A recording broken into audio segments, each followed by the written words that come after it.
to start off with a dramatic reading of All the World's a Stage, presented by Maya, Michaela, and Chelsea.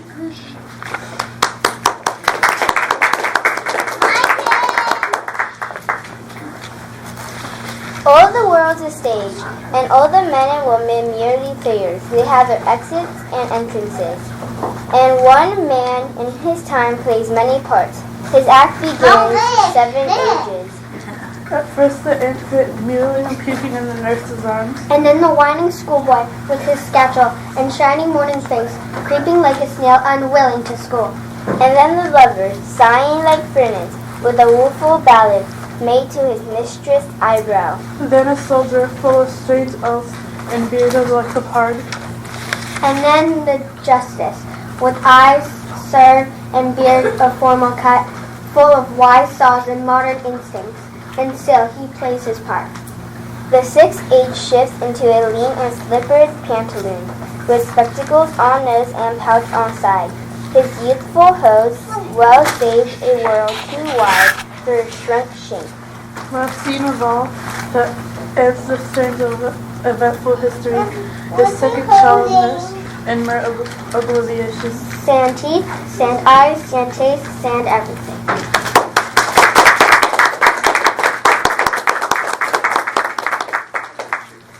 Next, we're going to have an improv demonstration of the appropriate game called Buy My Donkey.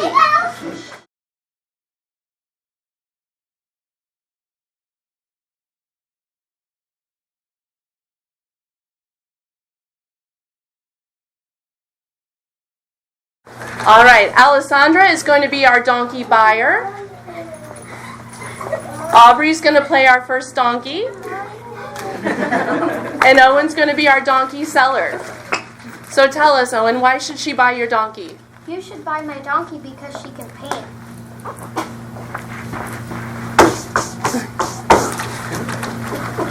You should buy my donkey because she can sing. Hallelujah! Hallelujah! You should buy my donkey because she can brush your teeth. Brush her. All right, change. Aubrey, you sit down. Aubrey becomes the buyer, Owen becomes the donkey, and Maddie becomes our seller. You should buy my donkey because it can play video games. You should buy my donkey because he can tie shoes.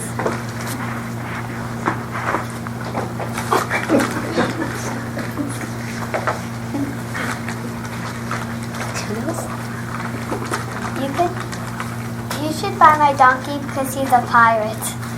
That's a good one. Tie my shoes. Let's hear pirate. What? Pirate. All right, change. Owen becomes our buyer. Maddie becomes our donkey. And Tavi becomes our seller. You should buy my donkey because it could do Fortnite dances. Just do the floss. You should buy my donkey because it could make science experiments.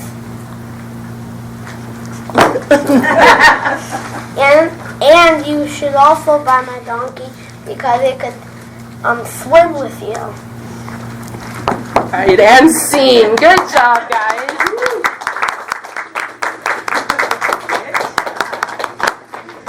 Next, we welcome Marlo to the stage with her dramatic reading of Hamlet's famous "To Be or Not to Be" speech.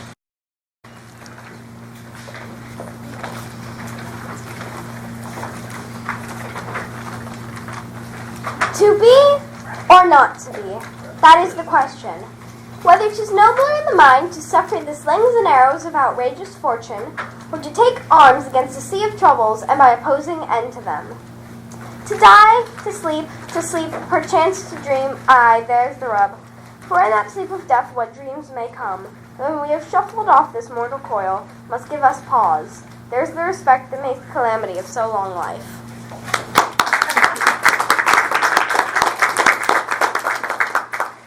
Next, we're going to have another improv demonstration featuring Bridie, Penelope, and Evilise. Now, this is a game called Restaurant Quirks. Usually it takes place in, we give them different ideas like Olive Garden or Taco Bell. But today we're going to have it in a medieval tavern. All right? Bridie, your quirk is that you're hard of hearing. Penelope, you're extremely shy. And Evilise, you're very picky and like to ask a lot of questions about your food. Okay? And scene. Hello! Can you hear me? I know I'm being kind of quiet. Hi, what would you like? Hi, what do you have? What? What do you have? I'm sorry, I see your lips moving, but I don't hear anything. What do you have? Thank you for talking in a nice indoor voice. We have hard bread, rocks, potatoes. Need I go on? How about some nice tasty lemons? I'll have a rock. All right. Here's your rock. Thank you. We made sure to put it in lots of dirt before serving it. And what would you like? I don't think she's saying anything. Why isn't she talking? I don't know. I'm sorry, at least I see your lips moving even though I didn't hear what you just said. But I can't even see her lips moving. I don't think she's talking. Is she talking? Just nod and shake your head. Would you like a rock? Nod and shake your head. Would you like a lemon?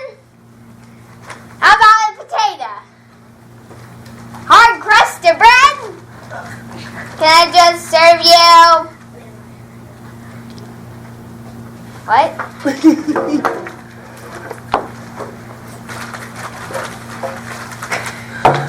What would you like? And scene. Good job, guys.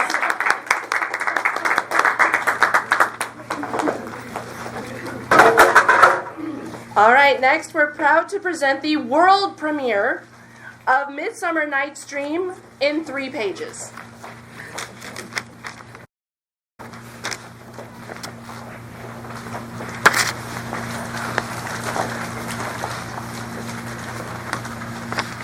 Our story takes place one midsummer's night long ago in a city in Greece. The Duke of Athens and his fiancée are to be married in 4 days.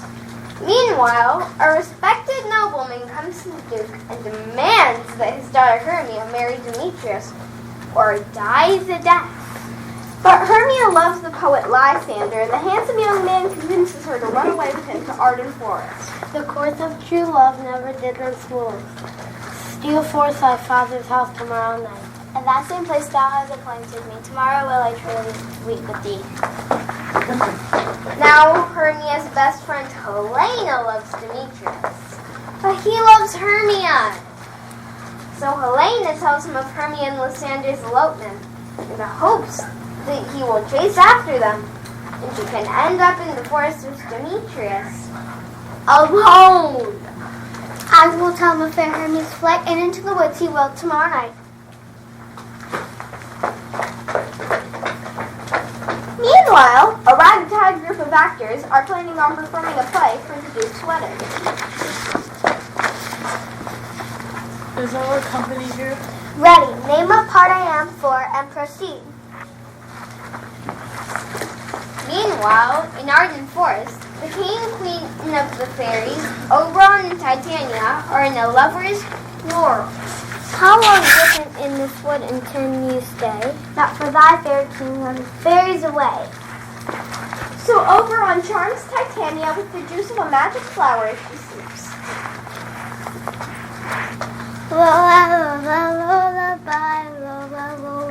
I didn't catch that. When the wakest Wake when some other thing. wait when some vile thing is near.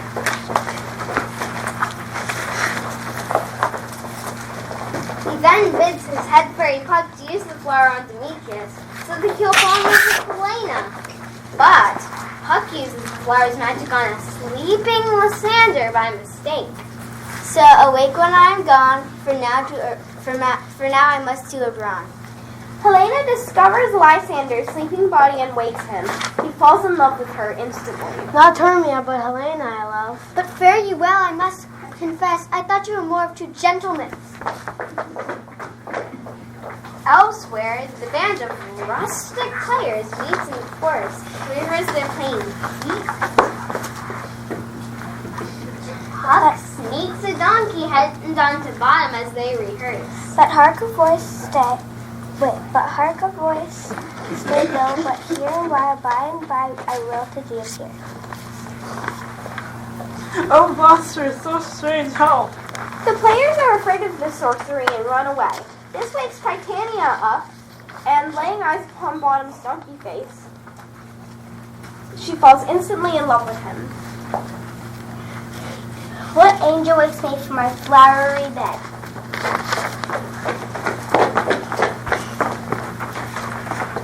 Oberon charms Demetrius, who falls in love with Helena. Now both men love her, but she is skeptical. If you were civil and knew courtesy, you wouldn't do me this much injury.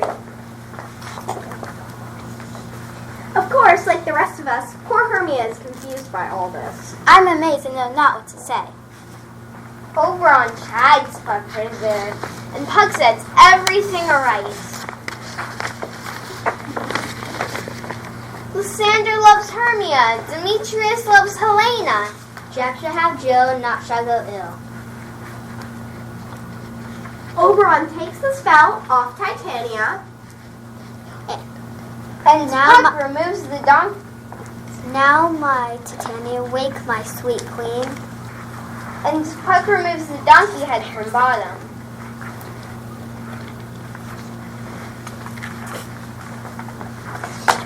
Fairy king of tender mark, I do hear the morning lark. I have had a most rare vision. Bottom rejoins his fellow players, and they perform at the great wedding celebration. After all the humans have left the stage, the fairies gather, and Puck apologizes to the audience for all the mischief he caused. If we shadows have offended, think but this is all is mended. That you have but slumbered here, all visions did appear. And if we said idle things, No more yielding than a drink. gentles, do not reprehend. If you pardon, we will mend. And as I am honest Puck,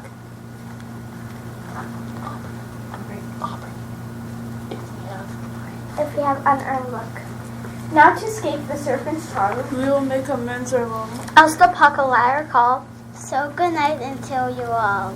give me your hands if we be friends. And Robin shall restore amends.